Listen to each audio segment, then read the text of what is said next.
ప్రజలకు ఆదాయాలు పెంచడంతో పాటు రాష్ట్రాన్ని అన్ని రంగాల్లో అభివృద్ధి చెందేస్తాను, సంక్షేమ కార్యక్రమాలు ఇచ్చేస్తాను అని అనేకమైన గొప్ప విషయాలు చెప్పి నమ్మించాడు.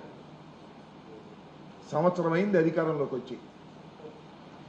ఇవాళ రాష్ట్ర పరిస్థితి చూస్తే దయనీయమైన స్థితికి నెట్టబడతా ఉంది. తిరోగమనంలో రాష్ట్రం వెనక్కి వెళ్తూ ఉంది.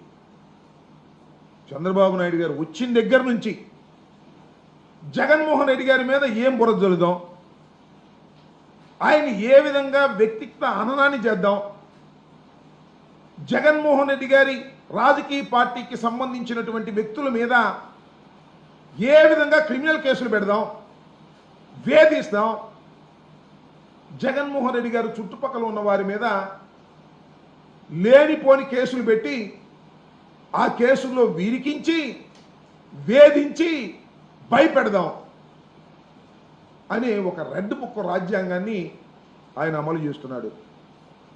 సమయం అంతా, శ్రమంతా, సామర్థ్యం అంతా చంద్రబాబు నాయుడు గారు దీని మీదే ఉపయోగిస్తున్నాడు తప్ప రాష్ట్రం అభివృద్ధి గురించి కానీ, సంక్షేమం గురించి కానీ, ప్రజల యొక్క బాగోగుల గురించి కానీ ఆలోచించే పరిస్థితే లేనటువంటి ఒక దౌర్భాగ్యమైనటువంటి పాలన చంద్రబాబు నాయుడు గారు కొనసాగించేటటువంటి కార్యక్రమం ఇవాళ చేస్తున్నాడు.